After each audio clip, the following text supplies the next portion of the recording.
Hello, my name is David Allender. This is going to be quite a little awakening for most people, I believe. If it seems a little boring in this first part here, trust me, that won't last long. This will be a very important thing for you, I hope. I hope that I'm able to do a good job at this. I've never done a video before. This has been a long time coming. I have a lot to say.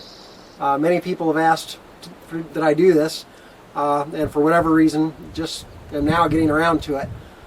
So, but I've been busy, as you'll see. We've done a lot of work. We have many websites, did a lot of other movies, just no interview type stuff with myself. What this is going to be relating to is basically everything that's important in your life. Your life itself, as a matter of fact. Your freedom, your liberty. And it all begins with a little story that occurred about, it happened about 23 years ago. Peggy and I, my better half, Peggy Dyke, Peggy Starr is her name now, and myself moved over to Tacoma from South Dakota back in 1993. And we were starting a business. I'm an entrepreneur, so that's what you do, you start businesses. So Peggy and I, my better half, were moving over from South Dakota, where she had lived at the time. I'm from Nebraska originally, born in Wyoming. And we moved over to Tacoma just to kind of go for a little change of pace, and the thing that we started working on was a coffee shop. That was going to be our first business. And I was out doing some shopping one day for something. Don't know what exactly. I was at a Walgreens getting some stuff for the business. And someone came along and stole my daytimer. A daytimer, for those of you who don't know what that is, it's an old school, big old wallet, basically. Is keep all your credit cards and your ID and all your contacts and, you know, whatever in there. You carry it around with you and you always got all your stuff. So just an organizer, basically. Somebody stole that, and it had about 30 credit cards, my IDs, all my contact information, virtually everything, you know. Nowadays we don't have that problem, you know, most of it's in phones and computers, although it's still complicated. But anyway, this was a real problem back then. It involved, you know, 100 phone calls at least, multiple weeks waiting on in to get things secured, and back I had to report it to the cops, you know, somebody had used the credit cards at some gas stations and stuff. It was just a big, complicated mess that took a lot of valuable time away. Just, you know, weeks, literally, just dealing with this, trying to get back to square one, which I never really will, because, you know, some of those contacts, I don't have them, I'll never talk to those people again. But that said, what came about, being as though I'm an entrepreneur, which is a problem solver, it's a passionate thing for me. I love solving problems, even if they're just small ones. It's the complexity and the nature of it. It's just a challenge. Well, this led me to a very big challenge. It upset me. It pissed me off. You know, not just being stolen from, but then all the grief that you have to go through dealing with all these companies and all this system, the system that's around us. It just pissed me off. It was evil. It just didn't seem right. You know, it seemed like just more pain on top of what you already had. And therefore, one of the first things that sort of dawned on me as I was going through this was a one-number identification system. Something where you could have one number and one password, and that would safeguard. It would be in a network or something of that nature, a database, let's say, is kind of what I was thinking at the time.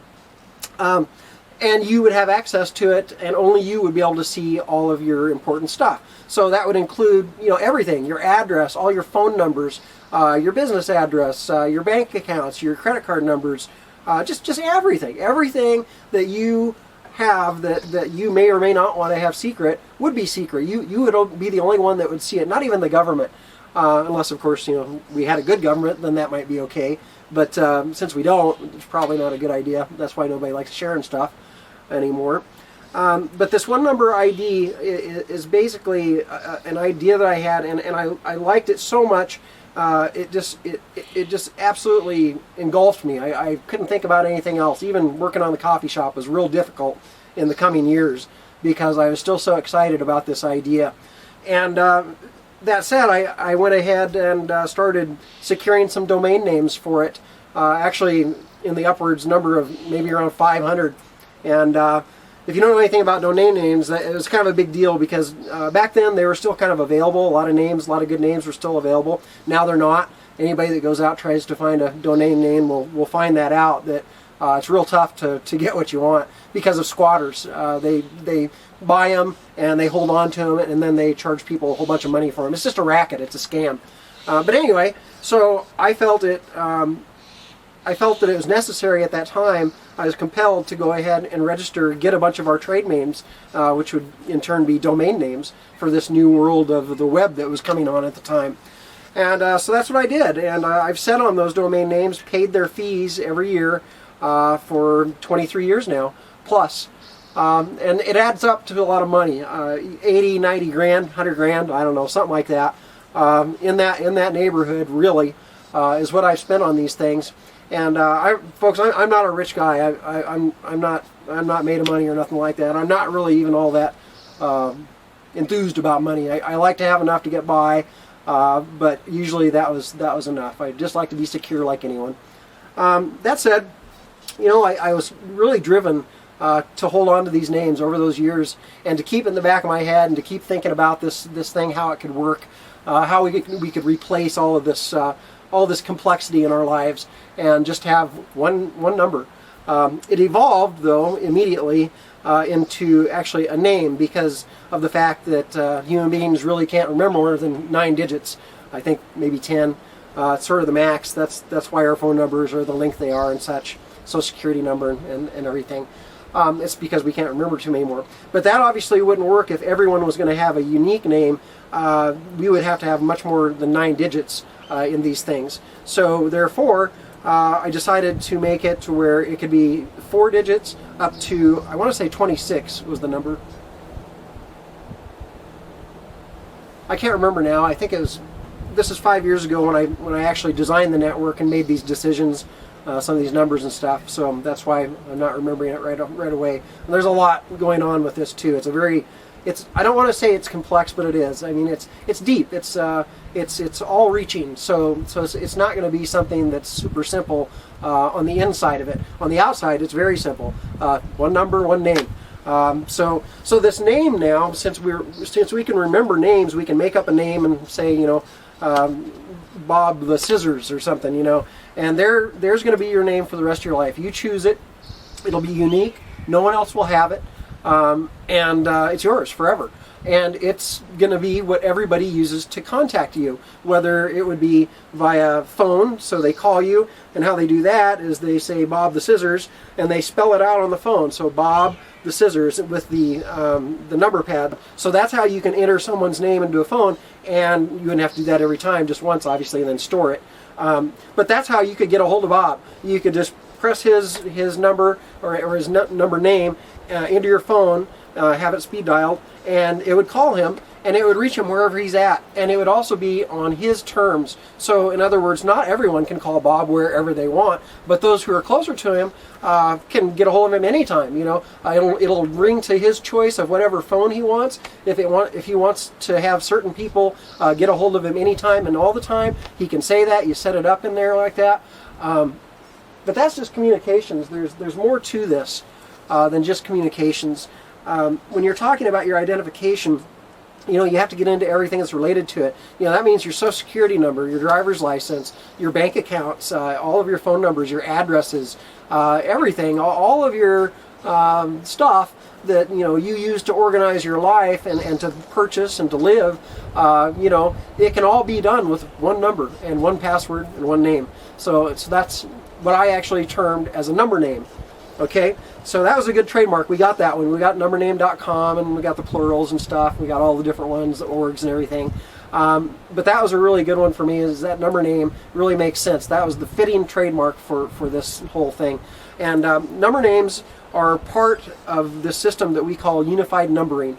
And unified numbering is sort of as it sounds. It's unifying all of your numbers in your life and putting them in one place where you can manage them and control them, and safely, securely, in a database, in a secure database, which is online now. So anyway, that was my idea to fix this problem. That was the solution to end this problem of not only theft of all your junk, but the replacement and the complexity of all. And there you have it. There is what a number name is.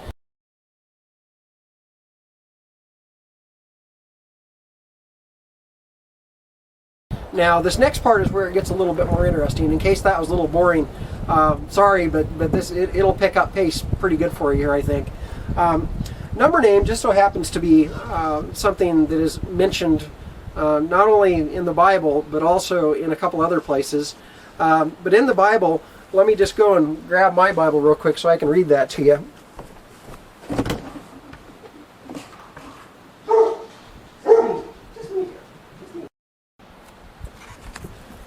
Okay, got my trusty Bible here. Peggy gave me this one. This is the first Bible I've ever owned in my life. It's a Catholic Revised Standard version, so it's got all the different books in it, the additional books beyond the 66 in most Bibles. But one thing I noticed on the cover of it I thought was kind of interesting. Hopefully I'll be able to get this here where you can see this. In his hand, that's Yeshua. Many call him Jesus. His real name is Yeshua. But in his hand, he's holding a book, and it says, "I am the light of the world. He who follows me will not walk in darkness, but will have the light of life." And what I think is really interesting is I am. So I-A-M. So I'll talk about that a little bit, why that interested me. It's because after doing a little research on my name, my full name being David William Allender, I just want to let everybody know I'm not a particularly religious person, or I wasn't. I read the Bible when I was 8 years old, and the dictionary. I was kind of a geek. But I put it aside. Something just wasn't right about it. There's something wrong. I don't know. I didn't like it. So thankfully my parents were open-minded enough to not make me go to church. And I went on through most of my adult life, obviously, without being, into the Bible or religious at all. As a matter of fact, really sort of hated religion just because of what it's done, or what it appears to have done. Well, that said, once we started going down this little path and learning a little bit about, number names and stuff, how it equated to the Bible, which it really does, I'm going to show you that.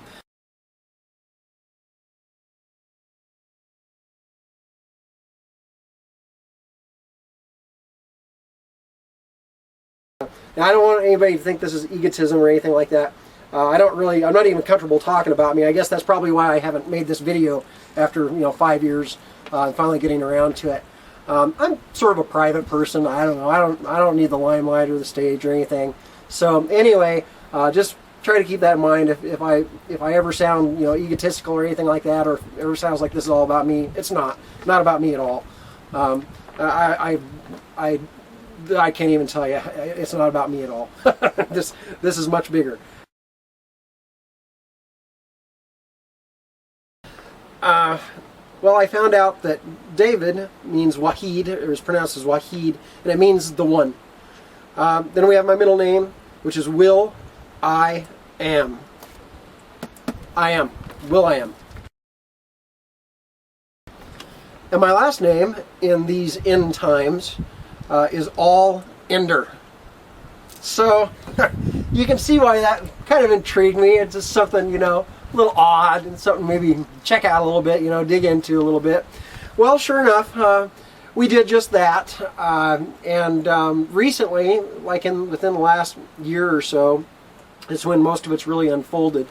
But what we have is all related to number names, and it's jumping right out of Revelations, which is the last book, of course, in the Bible, with all of the end-time prophecies, or not all of them. There's others in Daniel and Ezekiel and many other books too. Lots of prophecies in this thing. Lots of future telling went on back then, and it's quite fascinating how so much of it is actually coming to be, especially this particular part that's right in front of our faces now.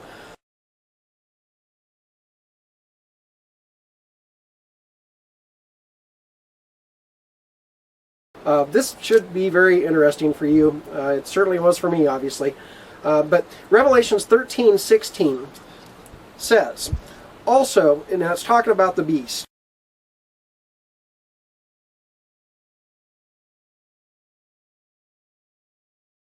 And it says, also, it causes all, both small and great, both rich and poor, both free and slave, to be marked on the right hand or the forehead, so that no one can buy or sell unless he has the mark, that is, the name of the beast or the number of its name.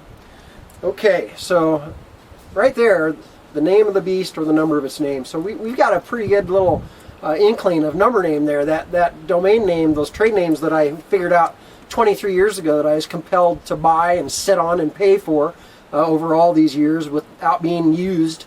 Nonetheless, that's what we got, and that was a really important one for me, and now I'm coming to find out that here it sits right here in the Bible, which is just mind-blowing. And it only gets a little bit more interesting when we continue to the next verse, which is 13:18.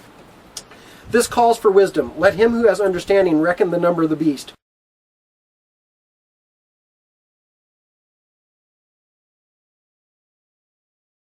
For it is a human number. Its number is 666. Oh boy, there's that 666, that scary 666 number that everybody's freaked out about. Remember the Vatican and, all the churches have always told us it's evil, and, Hollywood, of course, where, everybody thinks 666 is evil, which it's not. It's not at all, as a matter of fact. Now, I could go into that in depth, but I won't here. I've written about it. I'm going to try to just stick with the basics here. But I will say, just for a little quick proof source for you on 666, it's really the number of man. It's the number of Earth. It's our world. And mainly it ties in, one of the most obvious things it ties into is the carbon atom, that is carbon-12. Carbon-12 is 18% of our body, so 18% of what you're made of, other than water, obviously, your mass is actually carbon-12. And carbon-12 just so happens to be, well, first of all, it's 18% of our bodies, which is 6 plus 6 plus 6. Carbon-12, so 12, 6 plus 6. There's a lot of sixes going on here. Now let's tie it all together, though, and that is the fact that carbon-12 is the only atom to exist that has 6 protons, 6 neutrons, and 6 electrons. 666. So you're 666. Everybody's 666. We're all 666. It's not evil. As a matter of fact, there's a couple other places in Revelations, or actually in the Bible, I'm sorry, where 666 is used, and that is for the Adonicans, or Adomicans, I don't know how they're pronounced. 666 of them were saved, and then also 666 talents of gold for King Solomon. That was his annual wage, if I recall. Here again, I'm not a real Bible pro or anything like that. I don't profess to be. So this is all sort of new to me. It's all Greek to me too, basically, which is kind of funny. But anyway, so what we're seeing here really comes to light when I tell you this. I found out my name equals 666 in gematria.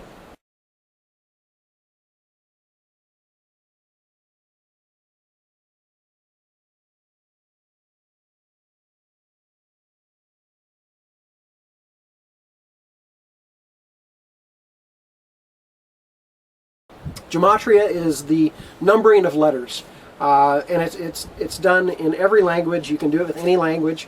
In our language, you can think of it, one form of gematria for the English language is A equals 1, B equals 2, C equals 3, and so on. Another type of it is in sixes. It's sexagesimal numbering. So A equals 6, B equals 12, C equals 18, onward, in increments of sixes. And then there's all the other kinds when you get into different languages. For instance, there's even one called Jewish gematria, which is made to overlap sort of with the English language. So, and you can look this up yourself online at gematrix.org or any number of different places. You can check your name or goof around, play around with it, see whatever you find. So anyway, to find out that I invented the number names and got that trade name and have been working on this one number identification system in which people will buy or sell with. The only way you can buy or sell is if you have either this or the mark of the beast. So you're either going to have a number name or the mark of the beast. I'm pretty sure the mark of the beast is our Social Security numbers. I see no reason why that cannot be so. Everything points to it. There's even a computer in Brussels, Belgium, that's operated by the United Nations, which is where your Social Security number came from, actually. It's the same place that every countries, the peoples of all countries on Earth that are under the central banking and under the UN They're all getting their ID numbers, their primary ID numbers, like a Social Security number, from the United Nations. It's the International Monetary Fund at the UN. That's who runs the Fed and all the big banks and such. But I won't get too far into that. Don't want to get too carried away. Basically, we were goofing around. I want to just take this to another level. So now we have someone. We have David, the one, AM Allender, whose name equals 666, who created or invented this unified numbering, one number system to buy and sell with and to organize with, obviously, is also I equals 666, right in that same verse out of Revelations 13:16 to 18. Well, that's pretty wild in itself. And then it just gets weirder and weirder, honestly. It just gets really bizarre quick. For instance, Peggy and I were goofing around not long after that, after we discovered the 666 thing about my name, and we were goofing around looking at her name. Well, her name is, her original name, her maiden name, was Peggy Dyke, and my name, David Allender. So there's two completely different names here. And by the way, David Allender is 666, not David William Allender. I want to make sure everybody's clear on that. That a little bit more interesting later. I don't know if we'll cover that here or not. But anyway, we were just checking our basic names, just our first and last. And it turned out in Jewish gematria that we had the same number. Now, that was just strange. That's just another one of these weird things. It's like, what now? Where's the stop? So we both have the same number, and that number is 893.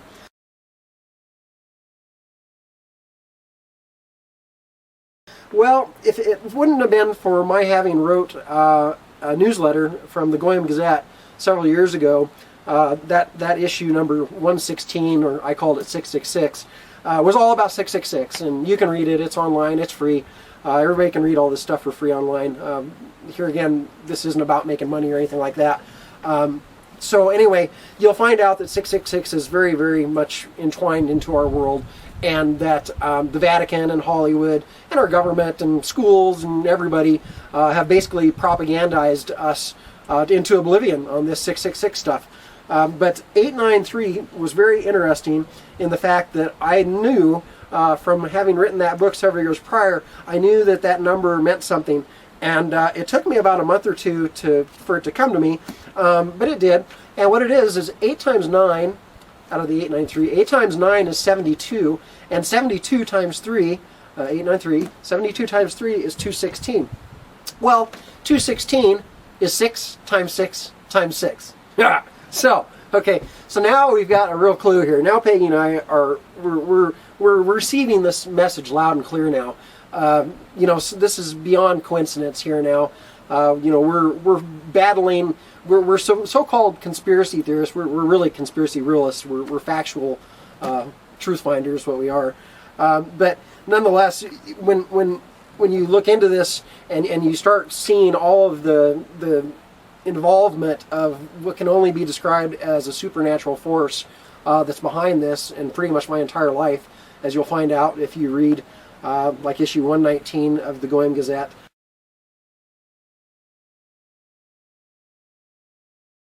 Will give you a lot of information about us and what we're doing, and it'll really explain to you how the odds just simply are they're impossible to even calculate once you start looking at all the different things that we can show you. There's just no way to get around it, guys. We're living out a prophecy here, and it's all of us. Everybody's involved. This is end times. I don't want to get anybody scared, freaked out about end times, because it's actually the beginning. We're transitioning from Pisces, the era of Pisces, into Aquarius. That's what this is all about. It's something that's been prophesied and known about across pretty much every culture on Earth. The Mayans, everybody pretty much has been on the same track. Go back through Hinduism and Buddhism and upwards into Zoroastrians and Christianity and Islam. Everybody is keyed in on this, and pretty much they've all been saying the same things for thousands of years. So it's really something to be seeing, these little hints being given to us, front and forward, real forthwith now. So anyway, apparently that's my job. Part of it is to convey some of this stuff to everyone, and to let them know that we're not alone. this stuff is real. And there's a lot of mistranslations in here, don't get me wrong. I'm not Bible thumping here. I'm an equal opportunity reader. I like the truth. I like to find it wherever I can. And this particular book, it's very, very difficult. It can be quite a challenge for anyone to really know for sure what we're being told in here. But we do have the obvious markers of a number name, 666, and Peggy and I. So I'll leave off with that for now.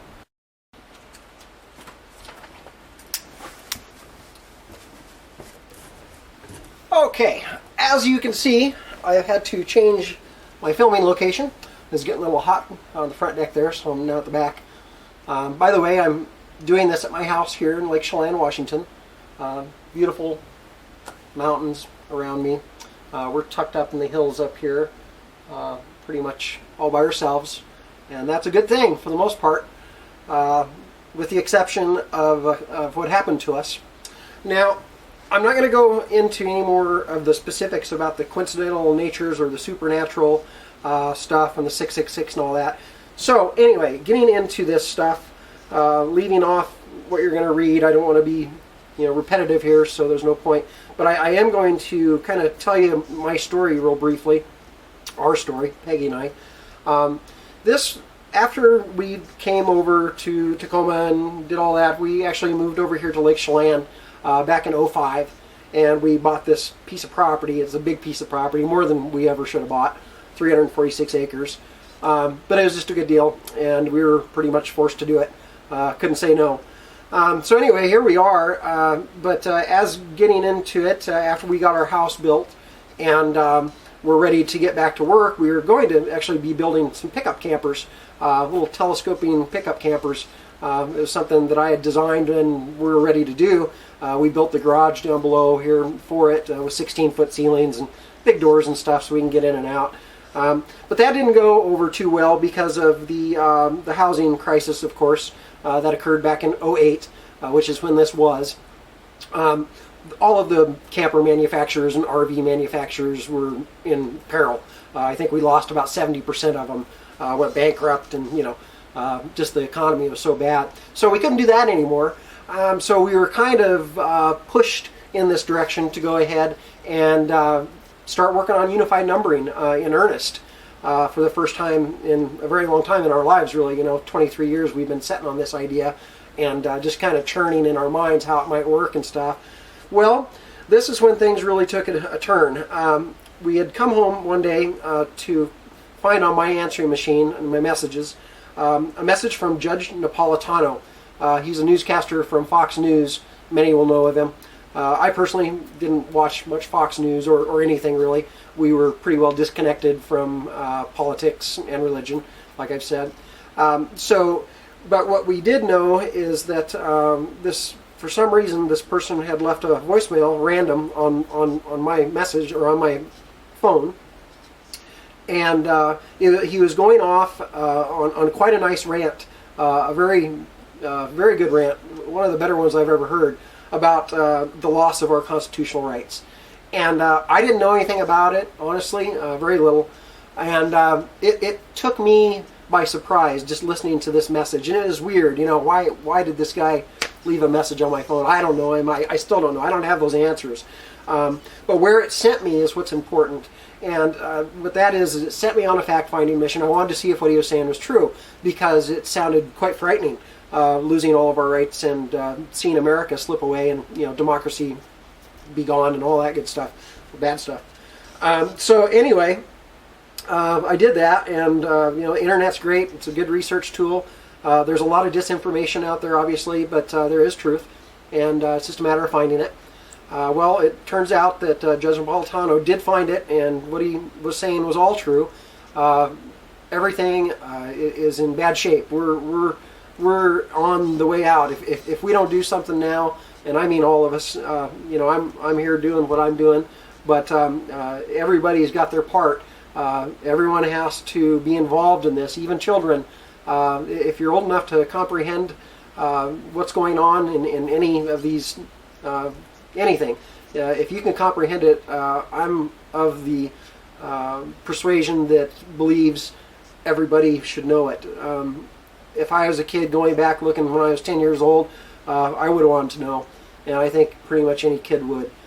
This is some scary stuff, but it's positive too. So, in the fact that we are going to change things, this is about action. It's about taking action, and we have an excellent plan that's been given to us, guided. It's all just absolutely amazing, really, when you start looking into this. As you probably have just read on that ballot, and just from the report card alone, all of that information is very deep and very concerning. So hopefully that's the effect it's had on you and everyone else. It's time to wake up here. It's time to come out of our slumber and see if we can take care of things. And we can. I firmly believe that. Honestly, no doubt. We're going to do this.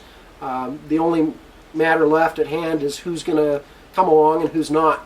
I feel sorry for those that don't, is all I can say.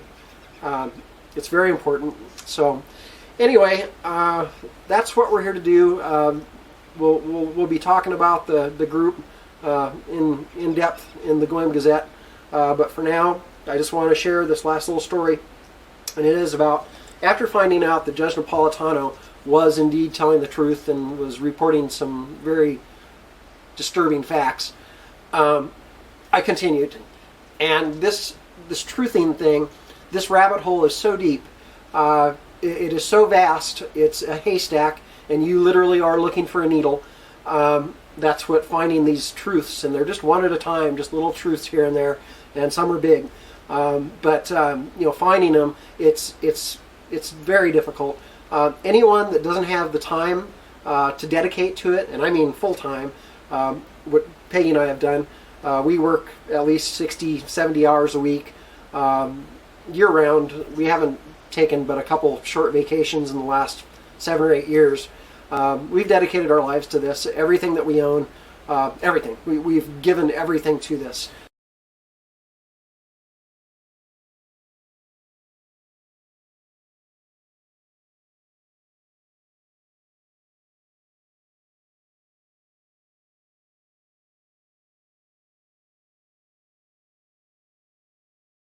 We've dedicated our lives to this. Everything that we own, everything. We've given everything to this.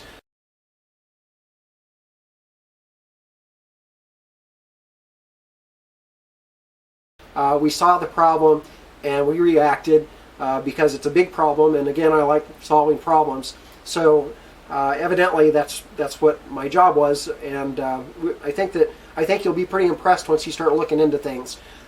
It's like I said, what we've done is it's all encompassing. It's a very big thing to get your mind around. Just the truth alone is a big thing to get your mind around, especially since we've all been brainwashed, literally propagandized by the government and the Vatican and Hollywood and all their media and everything else. Very few people know the truth, and it's even harder to get to once you have that blanket over you, that propaganda. When you've been told the sky is blue your whole life, and then it turns out that it's actually a refraction. It's not necessarily blue. That's an argument that you can get into, and it's the truth. So, all of this stuff is the truth. And what I'm going to tell you is everything's a lie. And that is why I named my first book The Everything Pages. Now, this book is the result of Judge Napolitano's message. It's the direct result. We went down this rabbit hole. We found a lot of stuff out. This is early on. I wrote that book during the first year and a half of our truthing experience. So I was, wet around the ears. I didn't know a lot of things. There's a lot to learn. There's never ending, really, to learn, but especially about the deceptions. And it truly is vast. So that's what I think my job has been so far, along with building the network and stuff, is to basically encapsulate all this information that's taken literally thousands and thousands and thousands of hours between myself and Peggy, both working and learning and truthing, to where we now have a good deal, a massive amount of information to share, as you'll see at the Goyim Gazette. That is a truly world-class site. I think it's upwards of 580 megabytes in information when we download it for an archive. I don't know if anybody knows that. That's a lot of information. So, and granted, a lot of it's pictures and stuff, but it's still it's tons. There's just tons of info there, and some of the truths that we disclose are absolutely groundbreaking. They're mind-boggling. The Earth is one of them. The big issue. Anyway, that's all stuff you can learn about later. But for now, what happened after I wrote that first book, we were really afraid of releasing it. It was such a damning book. It was sort of new, it was different. The world wasn't quite ready for it. I don't think most people could actually even read it, even to this day.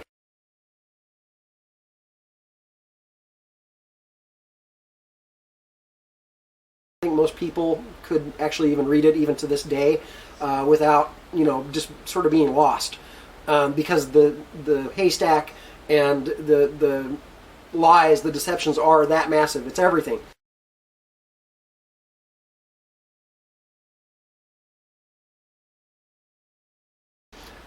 They had to do that in order to deceive us, just like the German peoples and all the other peoples of the world that they're oppressing right now, along with all Americans. We're all oppressed.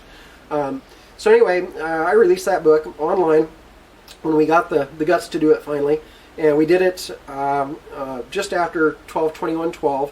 After that had went by, we did it on the 1st of January, that 10 days later or so. And I released it to 10,000 people via email. Well, what happened after that got a little bit interesting. We expected, honestly, we really thought that we would be killed. We thought, the next day, maybe even that night, that, boogeymen and the men in black would show up and kill us. That's what you hear about. We're told that, so everybody's in fear. So it took a lot of guts just to release the darn thing. But, we did it, and nothing happened, to our surprise. Until about 4 months later, I don't remember the exact date. I'm not real good with dates and numbers and stuff, recalling them. But about 4 months later, we had some trespassers come down while a friend and I were out on the front deck where I was filming earlier. And we were just poking around, target shooting with some 22s. Just had walked out there, started plucking around. And this trespasser came down the hill, back behind some trees. We didn't see it, and it's a good quarter mile away or so. So we were just doing our thing and not really thinking much of it. And sure enough, there it appeared, and I yelled at them. I told them to get the hell off my property. They just went past 4 no trespassing signs, came down a road that literally no one had been on, other than motorcycles and RTVs. It's so bad. That's what I made it for, was just so we could get access up to the forest land. So there was no reason for anyone to be up there. And but anyway, long story short, it was a member of this group that we're talking about here. And what they did is they tried to frame me. Well, they did. They attempted and they succeeded at framing me for assault. And assault is not really, it's crazy. The legal definition for assault will blow you away. If you scare someone these days, it's assault. If you scare them and you have a gun or a knife on your person, then it's major. Then it's the kind that they got me with, which is felony. So anyway, after this all happened, the cop that took the call was just I think he must have been a decent guy, from what I can tell, and he wrote a ticket for harassment and mischief or something. A couple of low-lying misdemeanors, a couple $100 in fines, and it's gone, it's done. But rather than that sticking, what they did when they found out it was me, and they being the people that are in this group and the top of most of our governments around the country, they truly are running things. And when they found out it was me, they tore up that ticket, which I guess is legal, but it's underhanded, obviously. But they tore up that ticket when they found out it was me, and they replaced it with felony assault charges. So right there is how it all happened. And they tried to get me. They tried to get Peggy too. They failed, but they basically came up to this house and with a 66-man SWAT team, 65 they said, with 5 armored vehicles. 65 men, 4 snipers, $1.1 million they spent on trying to come up here and get me. And what I mean by that is kill me. They wanted to kill us. And that, some people won't believe that because it just sounds surreal. Others will totally accept it because they know it's true. These are some evil people in our government that are running things. And when you expose them, they don't like it. So I think when a lot of these stories that we hear about people, getting killed or whatever, I think they're probably true, honestly. Now, the difference here is, we'll get into just a little glint of the supreme or the supernatural, and that is the fact that when they did this, they came up here, and the first thing they did was ram the garage doors like within 15 minutes of arriving. That's something that they do, I think, so that you can't ram them with a car or something you have. That's my only logic, but it's just a guess. And after that, they began doing chem bombs, so tear gas and CS gas, which is that pepper spray stuff. But they did this for over 45 minutes. They shelled the house. Now, I put Peggy in a back room that doesn't have a window. It's kind of like a little safe room, I suppose. We didn't have a plan for that. It's just where we have our washer and dryer, and just didn't really think it needed a window. But so she was in there with Bear, our dog, and I thought that they would be protected in there, at least somewhat, during this process, which we really thought would probably end with us dead, and it would have, had it not been for the fact that I endured 45 minutes of this assault with 33 chem bombs, 8 of them into one of the rooms, the room where I was at, and actually this room that I'm staring at right here. I didn't have nothing, no effects whatsoever, nothing. Not a tear, not a sneeze, not a cough. I mean, absolutely no effects whatsoever from 8 of these things. I mean, it was like, it was red. It was just a cloud of red in these rooms. And it was so bad that even in the sealed room Peggy was in, I put a wet towel underneath the door to seal it up even more so. But even in that room with no ventilation and just a sealed up room pretty much, the amount that got through in there made her cough and choke and puke, and the dog too, Bear, they couldn't take it. Where I was sitting out here and absolutely nothing was happening to me. There's no other explanation for this or the 666 stuff. Or any of the stuff you're about to learn about, and I promise you, it's a jaw dropper. This information will put a lot of people on their knees, and rightly so. It's very important. We're finding out some stuff that's of more importance than anything else that we've ever probably learned, and that is the supernatural nature of all this, and what the plan is, and why you and I and everyone can feel secure in doing what we're doing and doing these works. It's because we have a big player behind us here, and that's no BS. And I do and have proved it in many, many different ways, as you'll soon see. But that said, here again, that's in just this next issue. You're going to read the AAA. Read those comments at the end of that. They're pretty lengthy, like I said, the comments are, but they're excellent, and that's one-of-a-kind stuff there that you just can't put a price on it. It's priceless. You're going to love it. So anyway, enjoy that, and know that for now that we are protected. Anyone who signs on to do the right thing, to fight for the right side, anyone who just simply does that, just makes the decision to be good and to hate evil, which you probably still don't quite understand that. Maybe you do. You should after just the first page of the AAA. With that When Do We Leave video and everything on there, I think that should pretty well do it. That should show you that there's a real evil group of people that are in control of things right now, and we need to change that. And we're gonna change that. We got all the tools. Everything's ready. It's going to be a lot of fun. I personally can't even imagine it quite yet. I know it's there. I know it's going to happen. I have all the faith in the world, but I'm not sure exactly how it's all going to pan out. There's a lot of question marks. So here again, it's a very big haystack, and finding those needles and seeing how it all turns out is of utmost interest to me.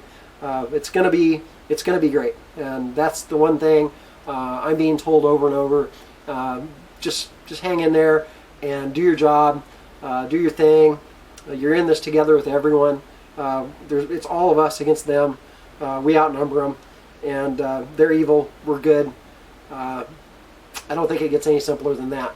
So enjoy the rest of the read at the AAA here, and maybe we'll be doing another video and posting that over at the Goyam Gazette for you. Until then, take care, enjoy your journey, and be safe.